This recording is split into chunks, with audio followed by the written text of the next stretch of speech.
Okay, तो जो हमारा पिछला ट्रेडिंग वीक था वो काफ़ी ज़्यादा इंटरेस्टिंग था। मार्केट में कुछ इतनी ज़्यादा न्यूज़ नहीं थी, बट फिर भी मार्केट में काफ़ी ज़्यादा वोलाटिलिटी थी एंड इसी वोलाटिलिटी का हमने फ़ायदा उठाया and I am up about 3% on my trading account. तो इस वाले वीडियो में हम सारी ट्रेड्स का ब्रेक डाउन करेंगे एंड लास्ट में ये भी देखेंगे कि आने वाले वीक के लिए मैं कौन कौन से सेटअप को एक्सपेक्ट कर रहा हूँ। तो लेट्स जस्ट गेट स्टार्टेड। तो स्टार्ट करते हैं हमारी जनरल से। तो फर्स्ट ऑफ ऑल मैं दो टाइप के सेटअप ट्रेड कर रहा हूँ। एक कर रहा हूँ स्विंग कंटिन्यूएशन एंड एक दूसरा सेटअप ट्रेड कर रहा हूँ जो कि एक स्कैल्पिंग सेटअप है, जो कि मैं नास में ट्रेड कर रहा हूँ। पिछले वीक के लिए हमें लगभग 5 ट्रेड्स मिली थी, उन्हीं का ब्रेक डाउन करना शुरू करते हैं। अगर तुम यहाँ पर नोटिस करोगे, यहाँ पे मेरे करंट स्टैट्स है जो कि मेरा एससीपी सेटअप है, उसका विन रेट अभी आ रहा है 56%। बिकॉज ये विन रेट काफी हाई होता है, लेकिन मैं गोल्ड से काफी ज्यादा ऑब्सेस्ड था, उसको शॉर्ट करने का ट्राई कर रहा था, जिसके कारण जो है मेरा विन रेट अभी पिछले कुछ वीक्स में काफी ज्यादा डाउन आया है। इसके अलावा जो हमारा शूरा वाला सेटअप है उसका करंट विन रेट चल रहा है 85%, which is like quite high. But इतने ज्यादा हाई विन रेट का रीजन ये है बिकॉज उसमें मैं सिर्फ 1:1 ही टारगेट कर रहा हूँ, ना ज्यादा ना कम। तो ये वाला टेबल जो तुम देख रहे हो ये बेसिकली मेरा एक ट्रैकिंग वाला टेबल है, जिसमें मैं अपनी सारी स्विंग पोजीशंस को ट्रैक करता हूँ। इसके अलावा जो कि मैं स्कैल्पिंग सेटअप देख रहा हूँ उसमें यहाँ पर भी उसको ट्रैक करते रहता हूँ। तो फर्स्ट ऑफ ऑल हम जाते हैं हमारे स्विंग कंटिन्यूएशन वाले सेटअप्स में। अगर तुम यहाँ पर नोटिस करोगे, इस वीक के लिए मेरे पास सिर्फ 2 ही सेटअप थे एंड जो टोटल आर में निकाल पाया इस वीक के लिए इस पर्टिकुलर स्ट्रैटेजी से वो था लगभग 3 आर एंड इसी का ब्रेक डाउन करते हैं। फर्स्ट ऑफ ऑल जो हमारी ट्रेड थी वो थी जीबीपी यूएसडी में। अगर तुम नोटिस करोगे, वैसे तो जीबीपी यूएसडी काफी ज्यादा सेल ट्रेंड में था, लेकिन जब ठीक इस वाली कैंडल ने इस लेवल को ब्रेक किया था डेली पे, यहाँ पे बेसिकली एक स्ट्रक्चर शिफ्ट हुआ था, जिसके कारण मैं यहाँ पे बुलिश हो गया था एंड इसी का हमने फायदा उठाया था H4 के टाइम फ्रेम में। तो तुम अगर यहाँ पर नोटिस करोगे, this trade was quite simple. जब इस वाली कैंडल ने इस लेवल को ब्रेक किया, मैं एक पुल बैक का वेट कर रहा था। इवेंचुअली मुझे यहाँ पर एक पुल बैक मिला एंड इस वाली ट्रेड से मैंने लगभग 1.1 आवर समथिंग बुक किया था, बिकॉज इसमें मैंने पार्शियल प्रॉफिट पहले ले लिया था, बाकी जो बचा हुआ था वो वाला प्रॉफिट लिया था। तो this was my first swing trading setup जो कि मैंने लिया था जीबीपी यूएसडी में एंड इसके बाद जो हमारा सेकंड स्विंग ट्रेडिंग सेटअप था वो था यूरो यूएसडी में। It was a really close trade because इसका जो एग्जीक्यूशन है वो माइनर पिप से हुआ था। अगर मेरा ऑर्डर थोड़ा भी ऊपर या नीचे होता तो बेसिकली वाला ऑर्डर ट्रिगर नहीं होता। तो इसका अगर हम ब्रेक डाउन देखें तो यूरो यूएसडी वाली ट्रेड भी काफी सिंपल थी। बेसिकली अगर तुम नोटिस करोगे तो मार्केट एक काफी ज्यादा बुलिश ट्रेंड में था एंड जब ठीक इस वाली कैंडल ने इस रेंजेस को ब्रेक करना शुरू किया था, मैंने अपना बायस चेंज करके मैं बुलिश हो गया था, बिकॉज नीचे एक काफी इंपॉर्टेंट डेली जोन भी था। तो मैं बेसिकली यहाँ पर बायस देख रहा था and eventually top down analysis करने के बाद मैं इस वाले लेवल पर इंटरेस्टेड था, बट मार्केट ने यहाँ पर पुल बैक नहीं दिया। तो मैंने इवेंचुअली और वेट किया एंड नेक्स्ट जोन फॉर्म होने का वेट किया एंड इवेंचुअली जब ये वाला जोन फॉर्म हुआ, मैंने यहाँ पर ऑर्डर लगाया एंड इसका भी 1:2 का इजीली टेक प्रॉफिट हो गया। इसके बाद जो करंटली मेरी थर्ड ट्रेड एक्टिव है वो है हमारी यूएसडी CHF में। ये वाली जो ट्रेड है काफी इंटरेस्टिंग है बिकॉज मार्केट काफी ज्यादा नीचे की तरफ एक्सटेंडेड हो चुका था। तो आई वाज थिंकिंग कि मैं यहाँ पे सेल लेता हूँ एंड इवेंचुअली मैंने यहाँ पे एग्जीक्यूट किया एंड बेसिकली इस वाली ट्रेड का स्टॉप लॉस सिर्फ कुछ पिप से ही बचा and currently I am in profit market close होते समय। बट देखते हैं कि मार्केट किस तरह से ओपन होता है मंडे के दिन and either this trade will be winner और नॉट। इसके अलावा हमने 2 सेटअप लिए थे NAS 100 में, उनका भी ब्रेक डाउन देखता है। तो अगर तुम NAS 100 को नोटिस करोगे तो मार्केट काफी समय से बुलिश है एंड इसी का हमने फायदा उठाने की कोशिश की थी बेसिकली 5 मिनट टाइम फ्रेम में। एंड अगर तुम यहाँ पर नोटिस करोगे, यहाँ पे मेरे डिफरेंट प्ले बुक्स है, तो मैं बेसिकली अपने शूरा को सिलेक्ट कर लेता हूँ एंड ये वाली ट्रेड थी एक 22 को जो हमने ली थी। This trade was really simple and अगर तुम यहाँ पर नोटिस करोगे, बेसिकली मैं इस वाली रेंज को मार्क कर रहा था एंड बेसिकली मैं इस वाली ट्रेड में इंटरेस्टेड था बिकॉज मार्केट हेवीली सेल की तरफ जा रहा था ऑन H4 टाइम फ्रेम। तो मैंने बेसिकली इसी दिन ऑर्डर लगाया था, बट वो ऑर्डर नेक्स्ट डे फिल हुआ एंड इवेंचुअली मेरा 1:1 का टेक प्रॉफिट हो गया। इसके अलावा जो सेकंड ट्रेड थी वो वाली ट्रेड मुझे लेनी नहीं चाहिए थी, लेकिन फिर भी मैंने ली, तो उसका बेसिकली स्टॉप लॉस हो गया।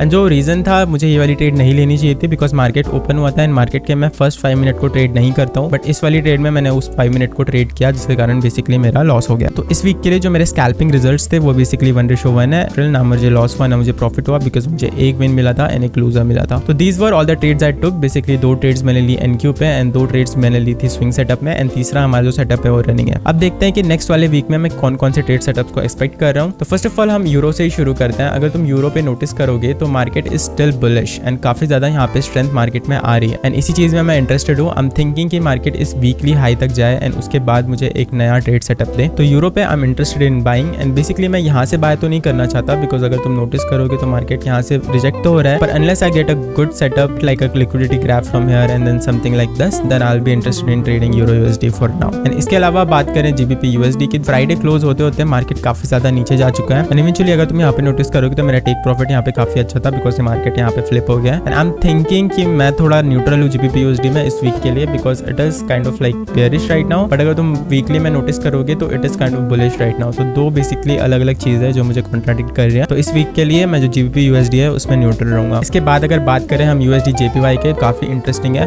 बेसिकली अगर तुम नोटिस करोगे वीकली चार्ट में मार्केट ने काफी अच्छा सपोर्ट लिया है, उसके बाद मार्केट ऊपर की तरफ जा रहा है। बेसिकली मैं इस वाले वीकली लेवल पर इंटरेस्टेड हूँ। इसे अगर हम फर्दर ब्रेक डाउन करेंगे डेली के चार्ट में तो तुम्हें नजर आएगा कि इवन तो मार्केट ने यहाँ पे एक छोटा सा स्ट्रक्चर शिफ्ट दिया था एंड यहाँ पर मुझे एक ट्रेड भी मिली थी जो कि मैंने एग्जीक्यूट नहीं की थी, नहीं तो मेरा जो आर है और भी बढ़ जाता। एंड इसके पीछे का रीजन ये था बिकॉज मार्केट जो वीकली टाइम फ्रेम है उसमें काफी ज्यादा बुलिश था, तो I was not interested in taking sells, तो मैंने ये वाली ट्रेड को अवॉइड किया था। तो नेक्स्ट वीक के लिए व्हाट आई एम एक्सपेक्टिंग कि मार्केट मुझे यहीं से एक बाय साइड का setup they after daily structure shift. And अगर तुम यहाँ पर नोटिस करोगे डेली के चार्ट में तो मार्केट ने यहाँ पे काफी अच्छा सपोर्ट निकाल रखा है, but I am expecting from USD JPY कि मार्केट थोड़ा सा नीचे आए एंड एक नया सेटअप दे ताकि मैं इस वाले वीकली लेवल तक इस लेवल को ट्रेड कर सकूं। तो this was the analysis on USD JPY. इसके अलावा बात करें हमारा लास्ट गोल्ड की, गोल्ड में अगर तुम नोटिस करोगे वीकली टाइम फ्रेम में मार्केट ने काफी एक बड़ी विक दी है जिसमें मैं इंटरेस्टेड था सेल करने के लिए। मैं काफी समय से इसमें फोर्स सेल कर रहा था बिकॉज मुझे पता है market is going to go down, and उसके पीछे का रीजन मैंने पिछले वीडियोस में भी एक्सप्लेन किया है। बेसिकली अगर तुम नोटिस करोगे जो हमारा कैल्कुलेटर चैनल है वो काफी ज्यादा एक्सटेंडेड है, एंड जिसके कारण I am expecting a mean division setup from there to there, and इसी को मैं एक्सपेक्ट कर रहा हूँ। इसलिए जो मेरा हायर टाइम फ्रेम का एनालिसिस है वो मुझे सिर्फ सेल ही बोल रहा है, तो मैं सेल करने पर इंटरेस्टेड हूँ। इसके अलावा अगर तुम डेली पे नोटिस करोगे तो मैंने यहाँ पे सेल करने का ट्राई किया था, मैंने कुछ हार कमाए थे but end of the day I was in loss. इसके अलावा मैंने यहाँ पर भी सेल साइड करने की कोशिश की थी, यहाँ पे आई गॉट चॉप्ड अप जिसके कारण मेरा विन रेट काफी ज्यादा प्लमेट कर गया था। एंड बेसिकली नेक्स्ट वीक के लिए I am interested in selling gold a lot because अगर तुम नोटिस करोगे यहाँ पे हमारा एक फ्रेश जोन बना है, एंड यहाँ पर अगर तुम फिल्म अलाइनमेंट को देखेंगे तो लगभग 50% आ रहा है, तो इस लेवल पे I am interested in selling. तो गोल्ड के लिए बेसिकली आई एम एक्सपेक्टिंग कि मार्केट बेसिकली ऊपर जाए एंड किसी तरह का मुझे सेटअप दे ताकि मेरा ये वाला जो मेरा करंट ऑर्डर है वो ट्रिगर हो जाए, एंड इसके अलावा मुझे अगर कोई एड ऑन अपॉर्चुनिटी मिलती है तो मैं उसका भी फायदा उठा पाऊँ। Okay, so this was a simple weekly review. बाकी इस तरह के वीडियोस के लिए consider subscribing to this channel, and मैं अपनी सारी ट्रेड्स को अपने शॉर्ट्स में ब्रेक डाउन करते रहता हूँ, तो make sure to subscribe to that as well. बाकी that is it for the video, see you on the next one.